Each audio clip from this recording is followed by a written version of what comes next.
Well, it looks like we're past the halfway point for fantasy. Let's take a look at Week 9 and who you should be looking for in your waivers. Let's get into it.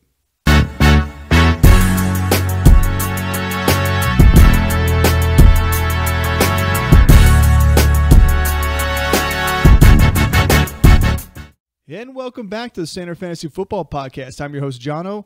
I am here solo again with Chris traveling for work. I apologize for this past week. We did not get an opportunity to get you out a start-sit episode. Both of us were traveling for work this previous week. That shouldn't happen again. We should be good to go remainder of the season. Let's talk about this week's waivers. I want to hold off any injuries until the episode for Start Sit, just because a lot of stuff may come up. We already know that there have been a couple injuries with Christian Kirk, who may be out for the remainder of the season with a collarbone injury. We'll see Brian Thomas, what the MRI shows for his rib injuries, what it looks like shoulder-wise for Jordan Mason. So there's a lot of impact that could come from those players. However, there's still question marks, and we got this Monday night matchup between Pittsburgh and the New York Giants as well. But I want to talk about who we should be looking for on our waivers this week because it is getting a little bit messy. There's not a lot of depth left on the waivers unless you're in these 10-team leagues. So we're really going to have to stick it out. There's a couple wide receivers on our list this week that Chris and I discussed that are pretty more deep shot waiver options. And, there's some big impactful bye weeks coming up, especially with San Fran off on week 9. You've got some on week 12 with Buffalo and other teams. So let's discuss what we've got going here. First and foremost, we'll talk about our QB streamers of the week here. There's 4 names I want to talk about. 3 you can see up on the board right now. Sam Darnold versus Indianapolis. Sam Darnold went 240-2 versus a tough Rams defense this past week. I expect him to go way over 240-2 against a very susceptible Indianapolis Colts defense. Bo Nix just had an absolute fantastic game. 284, 3 touchdowns versus Carolina. It is Carolina. But that being said, where is Baltimore the easiest to attack? And that's through the air. We just saw it with Jameis Winston. We've seen it week after week. There are shootouts between teams because Baltimore can't stop the pass. So I think there's a chance that Bo Nix, especially with his elusiveness out of the pocket, is going to be able to put up another multi-touchdown game. So if you're looking for in a deep league looking for somebody, Bo Nix is probably going to be there. Kirk Cousins, he may not be available in your leagues, but Kirk Cousins, I believe, is another one. He was QB3 this past week with 276 yards and 4 TDs. He now faces Dallas, who just got torched for points last night's game against San Francisco. And then he goes at New Orleans, so he may be a multi-week streamer too as well, especially if you got some quarterbacks that aren't playing that great. The last one I'm going to talk about is Matt Stafford. So Matt Stafford went for 279 and 4 touchdowns, very similar to Cousins, against a tough Vikings defense. Now, that being said, the Vikings do give up big chunk plays. That's what they're known for. That's because they do tend to send a lot of people on blitzes and pressure the quarterback in different ways so they can be susceptible to the big play. I think going into Seattle game here, they just got beat up. The only reason why Stafford kind of maybe missed the cut for me here is I think with his weapons back, it's a versatile offense and it's great. But that opens up the running game as we saw for Kyren Williams. And Seattle just got absolutely torched by Dalvin Cook yesterday's game. I think Kyren Williams can do the same thing. I think it's going to be a multi-touchdown game for Kyren Williams, over 100 yards. Easily could have been done for Cook last night had he gotten the volume that Kyren gets. And usually he gets taken out on different plays where Kyren doesn't. So that's the only reason why I'm a little more hesitant on Stafford, but he may be there for you. And if that's the case, I'd go for him all day. I think he's a very good quarterback in this league. Let's talk about running backs here. I have Isaac Guerendo on this because running backs are tough to come by on a waiver options because running backs are pretty much sniped up, and you've got handcuffs that are being drafted by teams, and you have handcuffs that are just being held on by teams in case that player gets hurt. Well, the only reason I say Guerendo, he was RB10 on the week, and that came in after not even starting the game, so that just goes to show his big playability. He had 85 yards and a touchdown for the Niners. It is a bye week coming up, so this is more of a stash waiver pickup here. they're saying CMC should be coming back week 10, but if there's a chance he doesn't come back week 10, here's your starter. And even if he does come back week 10, I think he's got flex appeal because I don't see them unloading the full workload for CMC. And I think Jordan Mason, with this shoulder injury again, could miss some time, especially with CMC coming back on. So that's the one person there. Jaylen Warren was my second here. I'm keeping him on our list from last week because Jaylen Warren, I think, is going to be unlocked a little bit more. Pittsburgh's got a rough road ahead for running backs and a pretty good road ahead for wide receivers and passing game. And what is he actually bringing to the table that Najee isn't bringing to the table as much? And that's the receiving ability, and that's what he can do with the ball in his hands after he catches the ball. So I fully expect Jaylen Warren to have a big second half of this season. This could be a guy that is in your flex play or during those late week bye weeks, when you've got Derrick Henry on bye, or you've got James Cook on bye, or even Jonathan Taylor. You've got somebody that you can plug in that has a flex opportunity as an RB2 in your offense that he's going to get touches just because of that. And if anything were to happen to Najee for any reason, he is going to be a full-time starter for that team. Lastly is Jaleel McLaughlin. This is a stash play too as well, or flex play based on bye weeks. But we had one big game from Javonte Williams.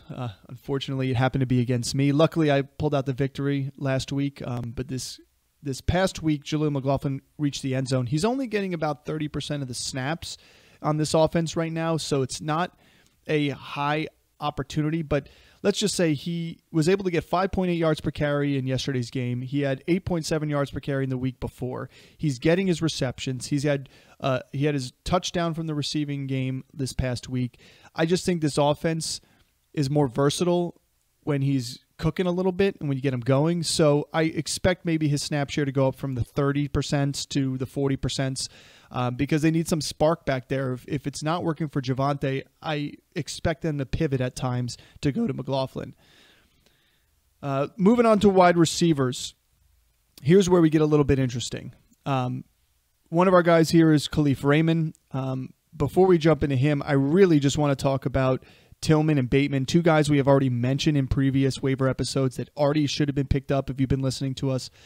But Tillman, I'm guilty of this. I picked up Tillman. I went with my word, and then I went back on my word, and I picked up McMillan from Tampa Bay, thinking it was a better season-long option. And it may still be a better season-long option because looking at the schedule, the Browns have some tough matchups for wide receivers and quarterbacks coming up here versus Tampa Bay has beaten people through tough matchups, and they have some better matchups coming up as well, and even though they still have a bye. I think that benefits McMillan. However, the rapport that Tillman has already with Jameis versus the rapport of Baker with McMillan, we saw a missed opportunity for McMillan versus non-missed opportunities for Tillman.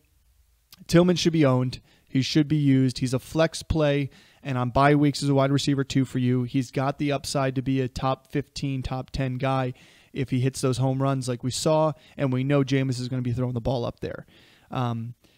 He's not going to be facing that Baltimore defense every week. That's just for sure. Plain and simple.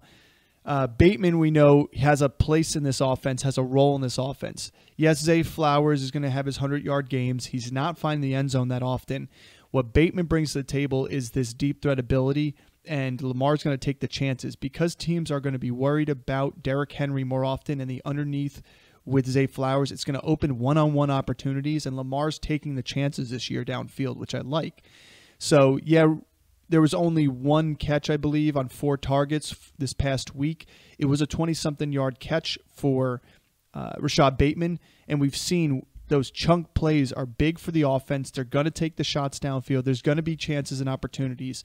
I like having him as an opportunity on your bench to plug in there during a bye week or in a flex play if the matchups are bad for somebody else, because he has the ability to go for 100 yards and a touchdown. Khalif Raymond, let's go back to him. He was wide receiver 10 this past week, but that's because he had a return touchdown and he had a receiving touchdown. He's had back-to-back weeks with receiving touchdowns. We have another week without Jameson Williams in the lineup due to his suspension, and I believe, they were able to pretty much steamroll over this past week when they play Tennessee. That's not going to be the case every single week, although they've been putting up big points. They're a very high-scoring offense, and they like to get people involved. So there's no reason why not to think that he's a streamable play and a flex opportunity because the touchdown options are there. Plus, in the special teams, if he does score that touchdown, that's why we like Rashid Shaheed as well. In that opportunity, you could double dip there. So why not go grab Khalif Raymond on a week here if you need a streaming option, especially if you have a Niners wide receiver. He's perfect to go there. And then Fehoko is for the Chargers. I think the one thing I like about him is he's had 79% or more of the snaps the past 2 weeks. Now, Quentin Johnston's been out and other players have been out, but they're looking for a spark in this offense. And I'm not saying Fajoko's a spark here, but I will say that at 6'4", 218, you're seeing why Herbert is targeting him in the red zone specifically. A lot of his targets are coming in the red zone. He's not coming down with the ball each time, but he has before. I expect that to continue, especially in games where J.K. Dobbins is kind of getting plugged up a little bit and they're not running the ball as effectively as they want to.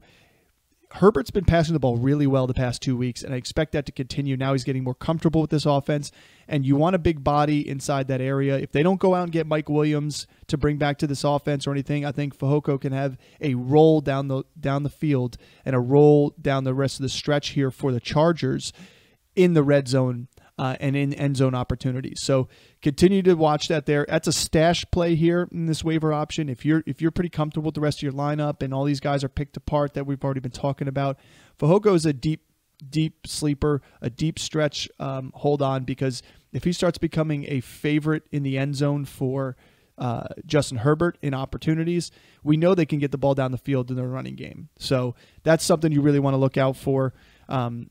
You don't have to spend any fab on him.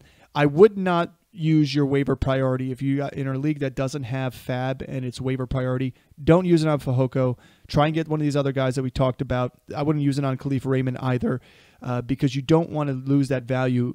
If anything, hold steady if you like the team that you have here, or go for one of these defenses or QB streamers or tight ends here because they're going to have more bang for your buck and a bigger punch here. Speaking of tight ends, Zach Ertz makes our list another week in a row because week after week he is constantly putting up the numbers. His ownership is still low. I don't know why people don't understand. This guy's getting you consistency. Yes, he's only got one touchdown on this season. Not a lot of tight ends have touchdowns. Let's be honest. I think Laporta may only have 2 to 3. So, like, at the end of the day, don't look at the touchdowns. Look at the usage. Look at the target share. Look at who Jaden Daniels is going to when he needs a play or needs a first down, and it's going to Zach Ertz. He's underneath. He's getting open opportunities, and he is strong at the catch, at the point of catch. So I think the rapport is there. We talked about rookie quarterbacks and their tight ends. We talked about rookie quarterbacks and their running backs at the backfield. That's why we like Deckler. That's why we liked Ertz. That's why we like DeAndre Swift. That's why you like Cole Kmet, and why Cole Kmet's had some big weeks, because those guys are reliable rather than taking these deep shots all the time. The other one here is Cade Otton. I think it's a little bit obvious, and he should have been owned already after the injuries to the Tampa Bay receivers 2 weeks ago, or last week. I would say 2 weeks ago. Last week, before this previous Sunday's games. 2 touchdowns. I mean, Cade Otton was just a monster. Where they weren't able to connect on all cylinders with different receivers, they were able to do it with Cade Otton. And I expect that to be the same thing going forward, even when Mike Evans comes back. This is another team that's open for receivers. They can go get Deontay Johnson. That would be interesting for them. I think that's a big slot receiver. Deontay plays more outside, but he can play the slot. I could see them going to get somebody like Mike Williams possibly, but at the end of the day, I think Jalen McMillan is somebody that is very viable for this offense moving forward and has an opportunity to be a piece of this offense.